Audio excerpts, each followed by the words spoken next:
L'eau fatalité ou fatalisme. La pollution de l'eau, un fléau mondial pour l'économie et la santé.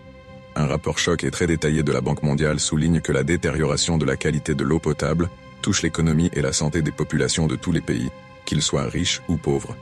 Aujourd'hui en France ou dans d'autres pays du monde, l'eau est souvent sujette à maladie.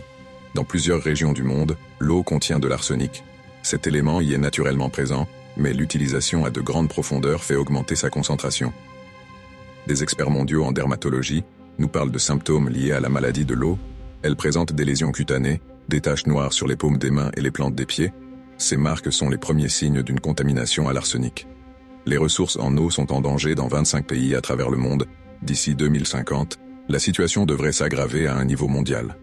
Le manque d'accès à l'eau dans le monde face à un stress hydrique extrêmement élevé, soit le plus haut niveau d'alerte, et chaque année de plus en plus de pays seront concernés.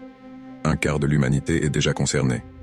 4 milliards de personnes sont déjà concernées, et plus d'1 milliard de personnes supplémentaires seront confrontées dans un futur très proche à un risque accru de pénurie.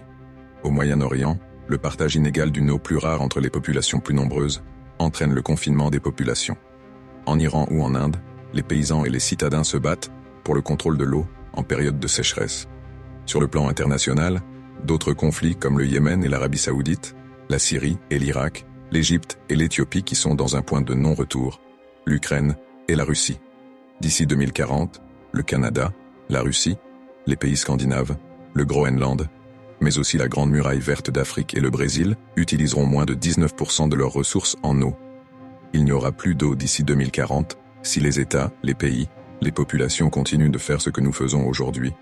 En France, en cas de sécheresse, l'approvisionnement de la population en eau potable n'est pas menacé, du moins pour l'instant, car son service d'approvisionnement en eau est varié, et ses réseaux sont suffisamment interconnectés pour pallier à un manque d'eau sur l'un d'entre eux. C'est aussi ce que le Maroc est en train de réaliser grâce à ses barrages, son autoroute de l'eau, ses centrales de dessalement pour pouvoir un jour être maître de l'eau. N'oublions pas que le Maroc possède 3 500 km de côtes maritimes reliant l'Atlantique et la Méditerranée. Merci de me suivre et abonnez-vous pour être les premiers informés.